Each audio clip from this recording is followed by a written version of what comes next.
Yo, yo, yo, yo, yo. And we are back for another episode of Sticks and Stones podcast. Sticks and Stones is the podcast where serious cigar smokers and serious deal makers come together. This is episode number 10. So this is big for us because we started this podcast with just an idea and now we're at episode 10. So that's just crazy. And it wouldn't be Sticks and Stones if we didn't start off with what I'm smoking. So today, because it is episode 10, I am breaking out the big guns. Here we go with the LFD, the La Flor Dominicana, Andalusian Bull. This is a limited run cigar. Cigar shops get very limited amount of boxes of this cigar. It is one of the unicorns in the cigar world. If you can get your hands on one or 10, I highly recommend you do it. And I am also enjoying my new favorite fall winter drink. This is an old fashioned, but it's an apple old fashioned. We've got the Elijah Craig Toasted Barrel Bourbon in here. The sugars in this is just apple cider, not alcohol based apple cider, actual apple cider. It's just reduced down, thrown a couple of cinnamon sticks in the pot and reduce it down for like an hour. And that's your mix. That is what sweetens this cocktail. I saw this on YouTube. I'll put the link in the description of where I saw this. I added a few little twists of my own. You put a couple of apple slices in there. These apples are Honeycrisp apple slices rather. And I did aromatic bitters, a dash of that, and I did 3 dashes of apple bitters. That's kind of where I added my little flair on there. And boy, oh boy, phenomenal. The dangerous part is like you want to have 12 of these. All right, let's get this party started. Let me toast her up. We're just getting this started. And I got to tell you, the Andalusian Bull, what a cigar. I would call this is definitely a full belly, good time cigar. You just had, a great event happen, something to celebrate. You've had a big steak. You have a cocktail afterward. This is your bad mamma jamma. This is where you want to go. I definitely do not recommend smoking this cigar on an empty stomach, but it is just so full-bodied and beautiful. Definitely a celebratory cigar. So what do I want to talk about on this episode, guys? I want to talk about obviously cigars and cocktails, and I'm starting off with phenomenal stuff. But on the 10th episode of the Sticks and Stones podcast, what do I want to talk about? I want to talk about sales strategies. And more specifically, I want to talk about the sales strategies that are not a good look. Sexy when you're looking at it from the goggles of the consumer's perspective. How do I want to start this off? I'm just thinking about how times change and people change. It's so very apparent when you meet a salesperson and they're using sales strategies from the 80s and 90s. And I would dare to say even like the early 2000s. And what do I mean by that? I mean, it's very salesy, very pushy, very pressuring. And to me, in my honest and humble opinion, that's not a good look, guys. It's really not. It's not something that you see. It is a good indication that when you see somebody using and deploying those strategies, that maybe they've been doing this a long time in the field that they're in. They're definitely using older sales strategies. Maybe it's worked for them for so long that they can't do anything else. Like they can't pivot and position in another way, in another strategy. I don't know. I really don't know. It's something though. And I'll say this. We have all been there. I've been in sales almost all of my life. And I have been in sales since I was a young kid. And I don't mean teenager. I mean a young kid. I started sales when I was 9 years old. And I don't mean 9 years old as in like a funny raise money to fix my bicycle tire type business, not a lemonade stand. Not that there's anything wrong with lemonade stands or paper routes or anything like that. My grandpa, God rest his soul, may he rest in peace, he had a kitchen equipment repair business, and he was doing it for years and years and years. And his mainstay was selling new food equipment, like kitchen equipment for restaurants, like on a commercial level. And he knew that the equipment sales was a very small portion of the income stream, but he didn't have anybody selling for him that could get him service work. And that's where the big money was for that industry, was service work. Back in the day, and I'm going to date myself here, he gave me a Yellow Pages, a Bell Atlantic Yellow Pages.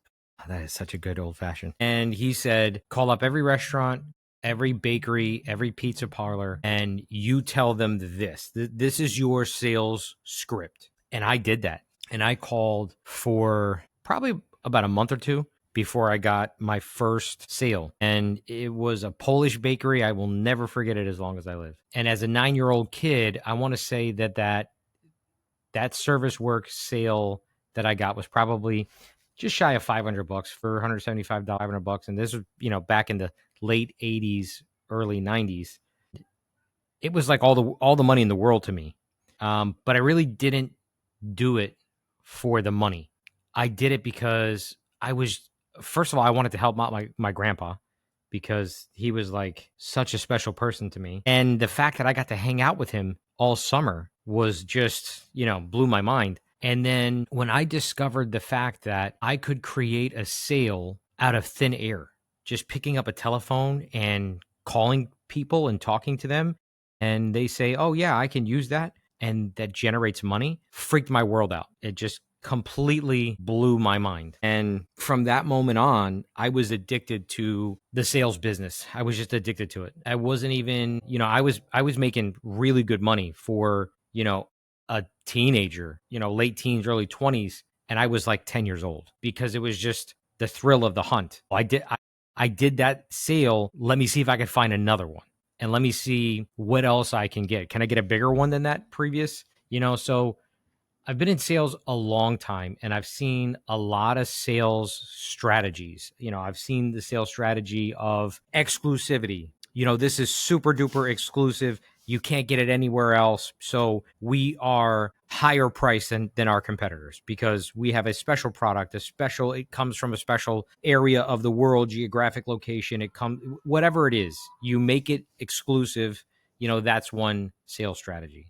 Then you have like the super pushy, we're having a sale this week and this week only, to push people into buying something that you're not giving them a lot of time to research it and see if this is like the best fit for them. But because of you're offering the discount, you are pushing them into pulling the trigger on something. And, I don't know if I agree with that. I really don't know if I agree with that. You've got people that are just straight up pushy too. Man, this cigar is just good time celebrations. You have people that are just all around just pushy. And the point of this topic, the point of this episode is it getting you results? Is it getting you enough results to build a career off of? Or is it getting you results just to your next paycheck? Like, what is it doing for you? What is it doing for the people you're selling to? I will give you a couple of real world scenarios. In the pandemic, I was doing a sort of part-time gig to, augment the commercial real estate, although we were really, really busy in the pandemic. But it was like a lot of showings. It was a lot of footwork. It was a lot of answering calls and emails and inquiries and things like that. But it wasn't a huge amount of transactions coming through. And I was in New Jersey at the time. So thankfully, real estate was deemed an essential service. So we were not shut down. So I was doing a bunch of different things. I was working for a larger residential team, just as taking out their buyers. And you can do that, by the way. So like if you reach out to a residential team, a buyer's agent, and say, hey, look, if you're busy and you've got some clients that you can't service all of them, I will take out some of your buyer clients and pay me per door, pay me for each house that I show them. And I'm not a residential guy. I don't claim to be, don't want to be. It's not my cup of tea. But this team was paying me per door to take these people out. And I'm a people person, so I liked taking these people out and showing them houses and stuff. And, like I said, not my cup of tea, but it was an experience that was really enjoyable for me. And I got to meet a couple of really nice families and, that sort of thing. And I also did this thing at I'm not going to mention any names, but a large warehouse type grocery operator. And I was selling this thing for them. It was a consumer product, and my training manager, and I've done all kinds of sales my entire life. I've done everything you could possibly imagine on a B2B level, not so much on a business to consumer. I've done business to business sales almost all of my life, all of my career. And we had to go through this like sales training. And this sales trainer like topped sales records. She was a killer in the field, killed all the sales records, was just a domino. She was a dynamo. And she came up with this song, like a jingle of all the positive things about this product. Lovely person, just a wonderful human being, but very pushy. Very, very pushy. I mean, to the point where she would take the product and literally put it in people's shopping carts. Not giving a fuck if they really needed it, wanted it, could use it, benefit from it, just threw it in their shopping cart. And all that mattered was how many units were sold that day. When I saw that and I saw how pushy the sales were, and it was all about pushing units, I was like, yeah, I'm not for this. I'm not made to do that type of sales. There's a time and a place, I guess, for everything. So not knocking nothing, but it just wasn't for me. So that's that example that I can give. And then even more recently, I was at my wireless provider. I think it was just, I don't know, upgrading or cutting a line or something. I don't know what I was doing. I was at the retail store, and the salesperson he was getting halfway there. He was trying to familiarize himself with me, asking me a bunch of good questions about my life, what I do professionally. And then he started rolling into this insurance plan that the company offered. And it was a home insurance plan for all of your electronics in your house. And it just seemed very salesy, very pushy to me. And I was like, you know what? I'm not interested. I just don't want it. And the guy would just continually just harped on it. And he pushed and he pushed and he pushed. And it kind of like creeped me out a little bit. And so I left there and I didn't pay any attention. And then I want to say maybe like a week later, I came there to pay a bill, I think. And oddly enough, this was like one of the only places that I went to the store to pay my wireless bill for some reason. I don't know why. I don't know, a thing I did. I think it was a matter because that particular wireless provider, I paid a payment online, and then they said that they never got the payment. And I had to fight with them for like weeks and weeks and weeks. And they finally found the payment. So from that point on, I just went to the store and paid with my credit card, and I got a receipt. And I think that's what I was doing. I was paying my wireless bill, and there's that guy, and he's pushing the damn insurance, program again. And like he remembered some stuff that I said previously, and he asked me about those specific things. And so like he was on the right track, but then just got super pushy with this insurance program, this insurance plan. I was just like so turned off by it. And I want to say I went to that store one more time, and again, he was there. I was just unlucky to see this guy every time I went to the store. And I ended up switching providers. So I switched wireless providers, and the guy that turned on my services, really great guy, super duper great guy, very, relationship oriented, goes out of the way to help you, actually came to my house to set the service up. So I didn't have to go to a store. I didn't have to go to a corporate office. I didn't have to go anywhere. They came to me and happened to mention the exact same insurance program. But the way the guy did it, he wanted to know a little bit about my family. He wanted to know some of the devices that we use. He gave me some real world experiences that he had personally with the insurance. And he was like, look, I would not recommend this to you if I didn't have it myself. And I'll tell you some of the things that went wrong with some of my electronics and how this insurance fixed it. And I was sold. So we're talking about two completely different sales strategies, same product. One person made me want to blow a whistle and scream stranger danger, and one guy got the sale. And what was the difference? One guy was super pushy, was being almost to the point of badgering, and one guy was super chill, super cool, just gave me some real world examples of how it worked for him. Wasn't pushy. It was just kind of like, hey, you want it? Great. It's there. Just letting you know that we have it. If you don't, cool. Totally get it. It's no skin off my ass. It doesn't matter to me. And that was the deciding factor for me. And I've had it. And the company, I had an issue with my MacBook Pro. I have an old MacBook Pro. And they, the battery was freaked out for a long time, and I took it in, did a diagnostic on it. But shout out to Mac and Apple computers, because that thing is like from 2017, 2018, still going strong. The only thing that was wrong with it was the battery.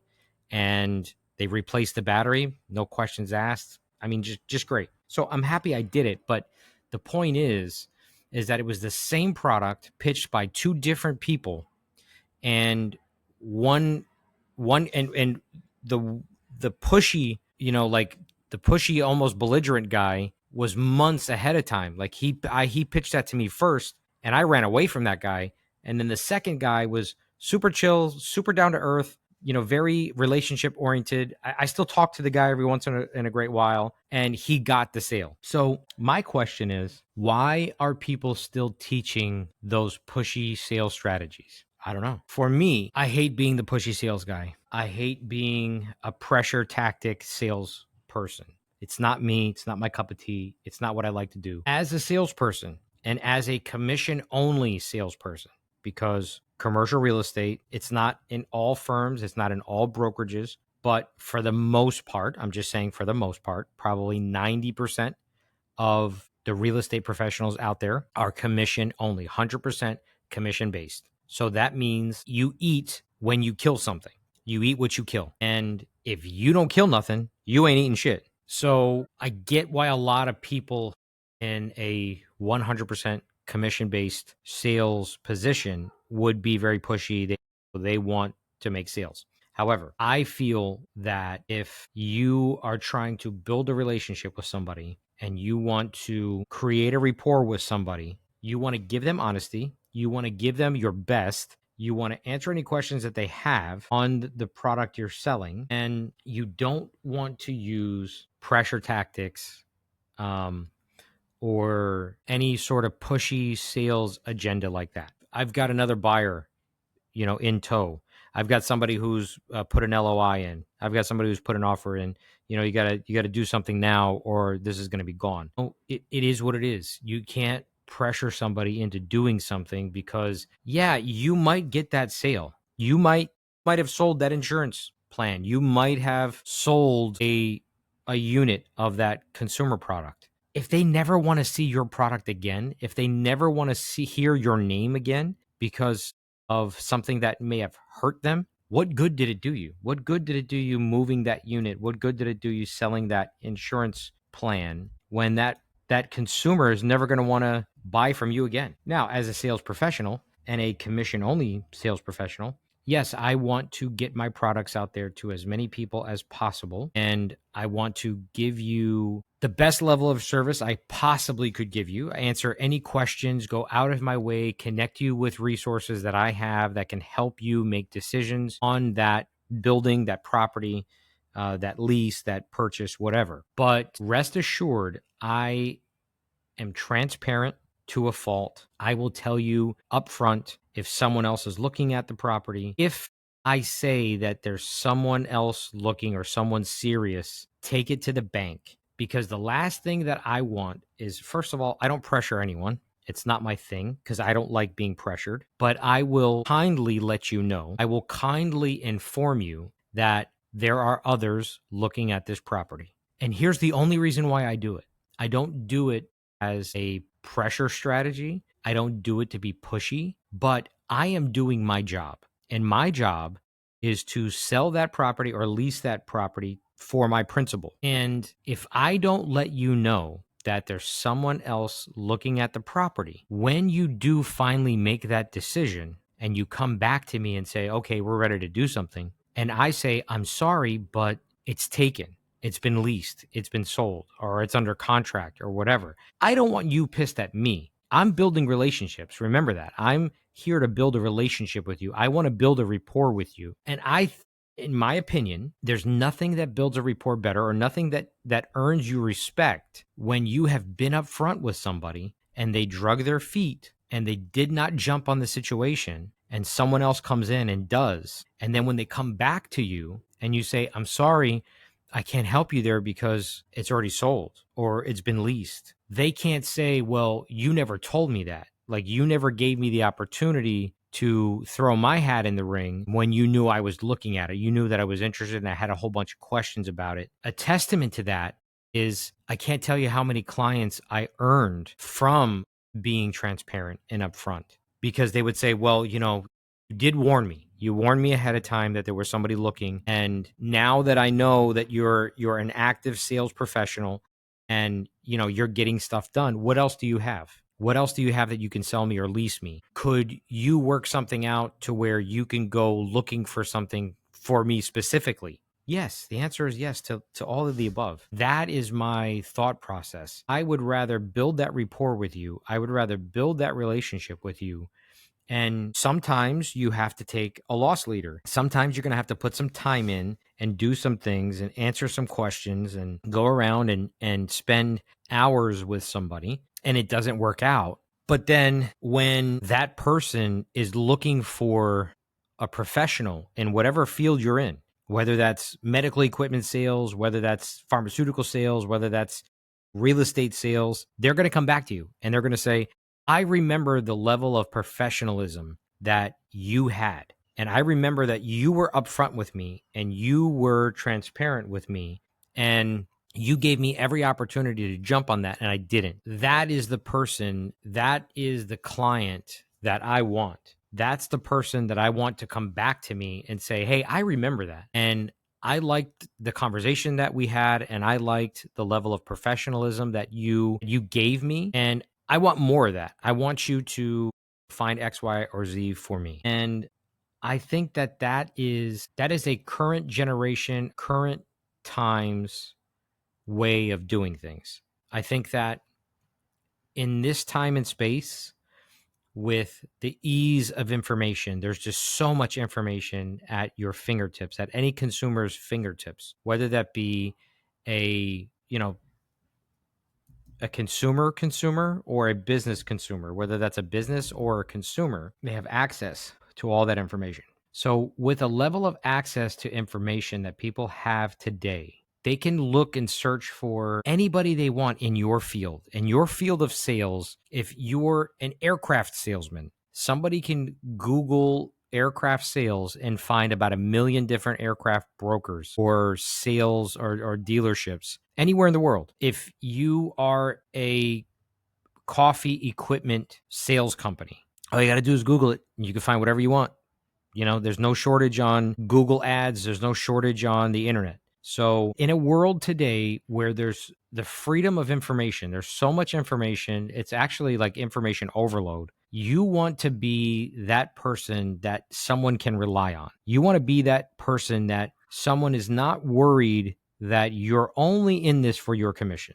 Like, you're only saying this so you can make this sale. Yeah, you can be that guy. My cigar is dying because I'm talking too much and not smoking enough. You can be that guy, or you can be that girl that just wants to sell something, but it's not longevity. You got to remember something. It takes two to tango, right? It's an old saying, but it takes two to dance. It can't be just a lead and the follower. It takes two people to dance effectively. If you are not that person's cup of tea, if you are not that company's cup of tea, they will find somebody else. And you can prospect and you can find other clients. You don't have to sell to everyone. You have to find people that you mesh, you gel well together, you complement each other. You don't want to be in a situation where you don't meet eye to eye with your client, but you're just there for the money. You're just there for the sale. I don't recommend anybody be there, because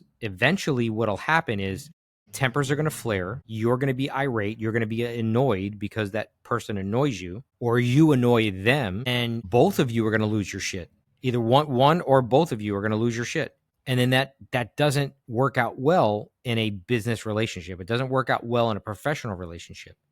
So, you don't have to, that's the point is, you don't have to sell everything to everyone. Let's just say you have one listing. Let's just say you have one product. You don't have to sell that product to everyone. As a real estate professional, let's just say you have one listing, you have one building. You don't have to sell that building to everybody who comes along. And as long as you keep that in mind, that maybe who you think the ideal buyer is may not be the ideal buyer. Maybe it's a buyer that was completely unassuming, just pops in, sees it one time, and is like, yeah, I know what I want. And this is exactly what I want. This will work for my business. This will work for my use. I've had that happen where, I think that there's 2 or 3 people looking at a listing that I have, and I'm thinking it's this one particular company, like this one particular buyer. And I'm like, yeah, these are the people that are going to buy this. These are the people who deserve this. And they would just ask a bunch of questions, make me go out of my way to obtain information that's, a standard form of questioning, or standard information that you would need for purchasing a commercial property.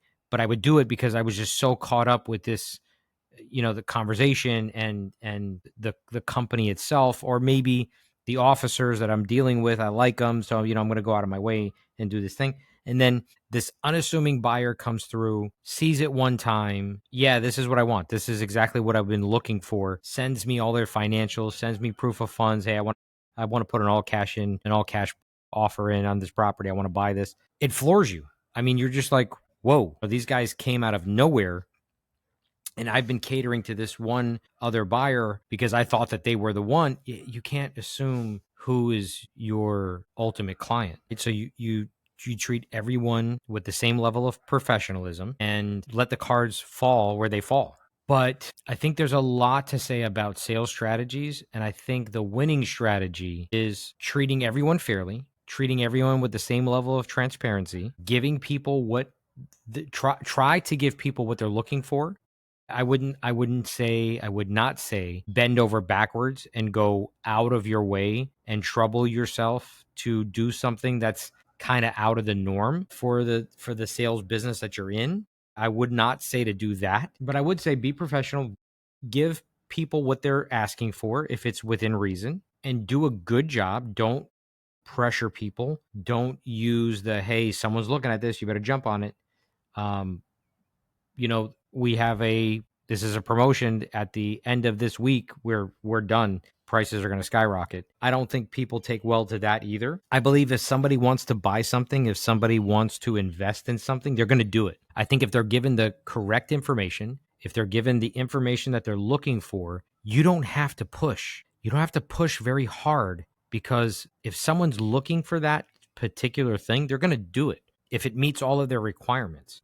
There is something to say about vetting your clients, vetting your buyers, vetting your sellers. You should not jump at every single opportunity. I would say investigate every single opportunity, but really dig in to what that potential client is all about. I have learned a lesson with that, jumping at every opportunity to be my best, give my best. And that client is not out to build a relationship. That client is out there to get every dime that they can, squeeze every ounce of milk out of the cow, as it were. I actually had a former seller client that wanted an exorbitant amount of money over what the property was worth. And I brought, several buyers through to try to, good, decent property, it had challenges, but brought buyers through and offers were made, and they just were not to the seller's liking. And I found out later that the seller went to one of my buyers behind my back. I should have not taken that assignment. I should not have taken that seller assignment and taken that listing. Sometimes you have to vet your clients first. First and foremost, you have to vet your clients to see what type of company or what type of people they are. Because, luckily my buyers are very loyal to me, and I build relationships with everyone, and I'm friendly with 99% of my clients. And, we go have dinner often and drinks or whatever, smoke cigars, and they let me know, hey, this guy came to us and he's trying to do a deal behind your back. So sometimes you have to be diligent on who you select to offer your services to. But in that, what this distills down to, what this boils down to is, are you in this just for the commission? Are you in this for the money? Or are you in this for something a little bit more, something with more longevity? Are you in this to build something? And I believe that is a question that everyone has to ask themselves when you're in a sales position. Are you here for the commission only? Or are you here to be of real value to your clients? And if you have that entrepreneurial spirit and you have a network and you are constantly out and you're sifting through opportunities and things like that, you never know where an opportunity can pop up. And it may not even be in your field. I can't tell you how many times I have been out and about and I'm prospecting, and, whatever will come through and something will pop up. And I'll say, this has nothing to do with real estate. It has nothing to do with what I'm out here prospecting for. However, something just popped up that a good client of mine, a friend, that's right up their alley. And this could be a good opportunity for both of these companies. Let me put them in touch. Let me put them in touch to see what could happen. What can be built here? What relationship could spark from this? And two companies maybe build a great product, and it's like skyrockets. It's boomtown. And you were the catalyst to that. I love doing stuff like that. I love doing stuff like that because I love seeing an end product put out to market and to know that I had something to do with that. It's a sense of accomplishment. So I think that, the different sales tactics are still out there. The strategies are out there, all sorts of sales strategies. There's some pushy ones. There's ones that I don't see working. I don't see that they work anymore.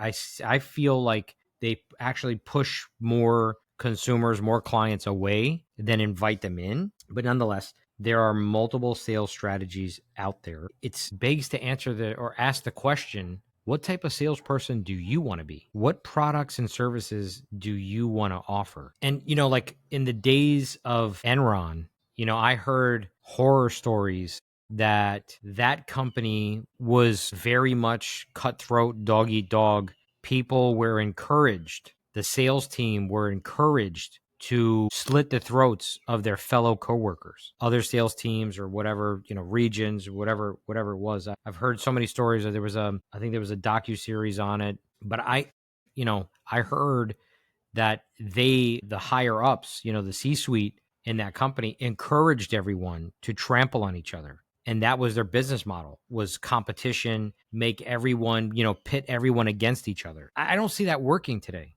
I don't see that as a viable strategy today, especially when, like I may get canceled for this. I really don't give a shit. I grew up in a time when you had to be tough. Like you had to be tough. There was no other option. No one was coming to save you. Chuck Norris ain't coming in. He ain't swooping in to save your ass. So you had to be tough as nails. I don't see those old school sales strategies. I don't see the cutthroat dog eat dog. I don't see the trample on your fellow coworker. I don't see that working today, especially because everybody gets triggered so easy. Everybody gets canceled at the drop of a hat. I just don't see that happening. I don't see that being fruitful. Your business is in the business of quote unquote a seasonal business. You hire people for 3 months and you get as many sales as you can out of that person for those 3 months. And then when they quit on you or go find a better job, now you have another recruitment of people who are going to work for you for 3 months and get as many sales as they possibly can. I don't know if that works. I don't know if that's a good, plausible model. Just because you sold so many units in that 3 months, what happens when that person that bought whatever you're selling has a problem with it? They can't go back to the person they bought it from because he's not there anymore. She's not there anymore. So I don't know if that works. I'm not here to judge anybody. I don't have the answers to everything. I'm just, giving my own personal opinion. is all I can do on this podcast. I think it's kind of distilled down, and it comes down to the golden rule. Are you going to treat people the way you want to be treated? Here we go again with the airplanes flying overhead while I'm podcasting. Don't they understand that Sticks and Stones is running right now? We're recording. Who am I to say anything? It's my own, could be my crazy brain, but I think people want to be treated the way that they want to be treated, and hopefully they would treat others the way that they want to be treated, and that's just the way it's supposed to go around. It's a cyclical thing. It's a circular thing. You treat people the way you want to be treated. Everyone else will treat everyone else the way they want to be treated, and no one will be hurt financially, physically, spiritually, whatever. I don't think it's done that way today. I don't think a lot of people think that way today.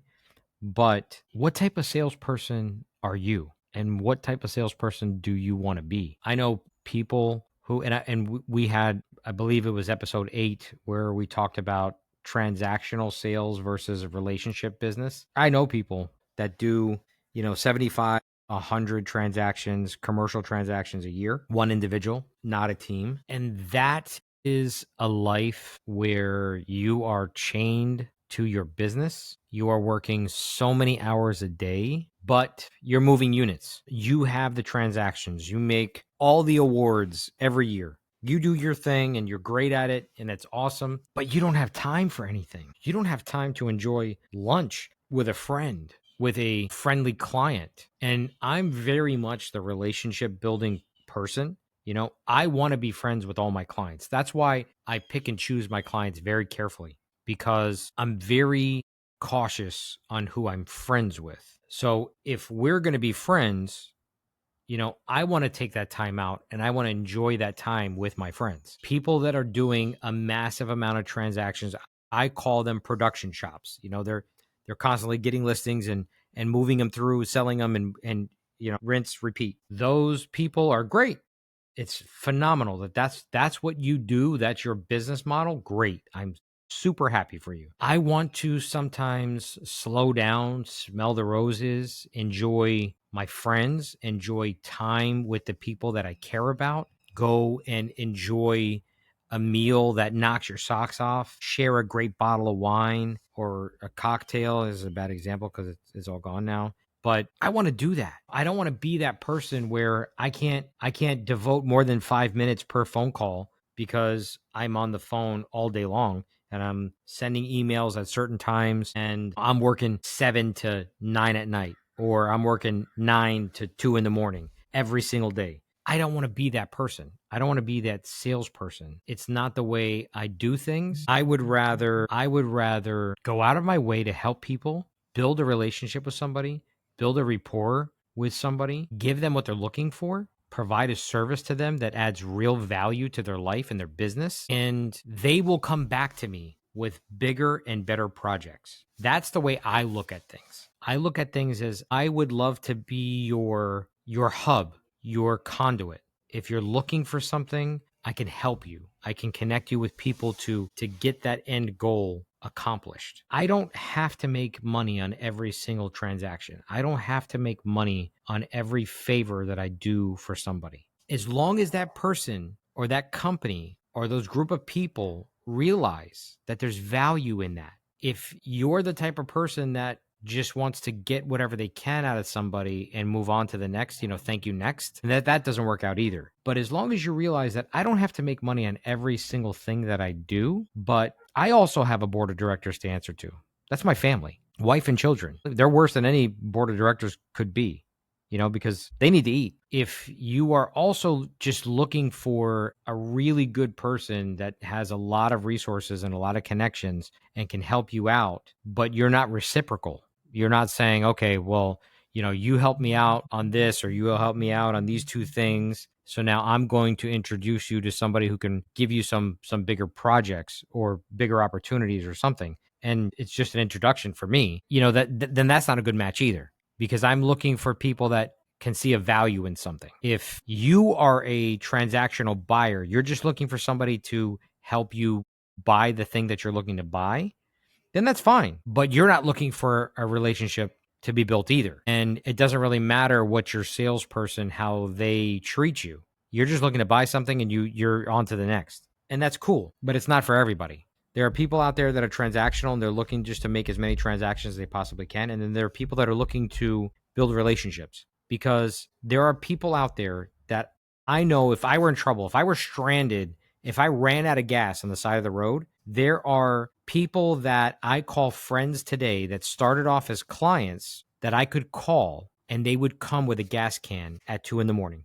at the drop of a hat and come and rescue my ass. A lot of people can't say that. A lot of people definitely can't say that in the real estate business. Conversely, the same thing. If they called me at 2 a.m, my grumpy ass would be in my car with a gas can at 2 a.m, coming to help one of my friends start their car. Do you want that type of a person in your corner? Do you want that type of a person on your team, or do you not care? So that's the question that I would ask you guys. If you want that person that is going to be in your corner, win, lose, or draw, rain or shine, then you have to ask yourself who you're aligning yourself with.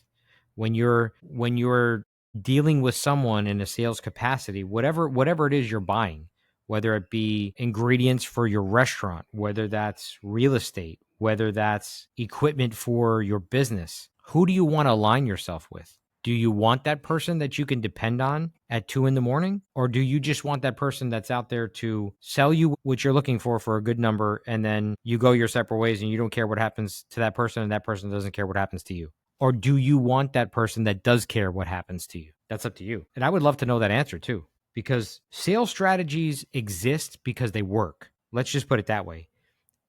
It all depends on what the company is looking for. It depends on what the manufacturer is looking for. It depends, sales strategies work, and it's all relative. If you're looking for 1 million sales a year versus 100 sales a year, it's all relative to what your strategy is, but they all work in some form or fashion.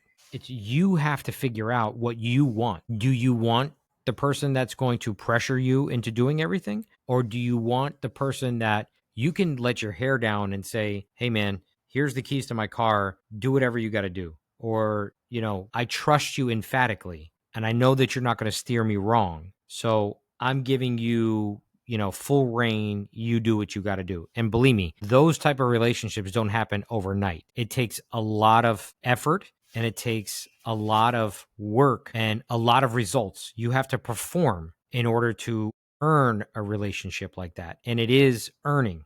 You have to earn a relationship like that. But when you do earn that relationship, there's nothing that beats it, because I have a friend. I truly regard them as a friend. I have done stuff for their family to make sure that their family was okay. They have done stuff for my family. Got a decent portfolio of commercial properties. I have a master key to all of his properties. I mean, that's how much they trust me. Nothing beats that. There's nothing that compares to that. So it's like, is that what you're looking for? Do you want that type of relationship, or do you just want a lot of sales? And at the end of the day, will those people come back to you? I don't know. It's a crapshoot. It's 50-50. I guess it depends on how many listings you have. It depends on how many products you sell. It depends on how many places you are that somebody will come back to you. But what do you want out of the sales game? Like, do you want clients that come back all the time? Do you want someone that you can depend on all the time and you don't have to worry about that person, and you know that they're going to recommend things that are good for you down to the core? That all depends. It depends on what you want. But I will say this, that they have to align. They have to align for both parties, the salesperson and the consumer. And that is all the time that we have for this episode. Episode number 10. I can't wait until we're at episode 100. But guys, we're going to be building a podcast studio, a smoke-friendly podcast studio. We're going to be doing some podcast episodes from Maduro Cigar Lounge in League City. We've got some big plans for this podcast. We are going to be making a very strong effort to get you guys an episode out every single week, at least one a week. So many things are going to happen with this podcast. Lord willing, we are going to take this to the limit. Sky's the limit. We're going to take it right up to the hemisphere. We're going to take it right up to the sky. I'm Angelo. This is the Sticks and Stones podcast. I enjoyed my fall winter old fashioned with the La Flor de Andalusian Bull cigar. I had a wonderful time with you guys. Love to hear any comments, any feedback. Hit us up. We will answer. But that is all I have today for this episode, for the 10th episode of Sticks and Stones podcast. We are out. So please stay blessed and keep it rolling, baby.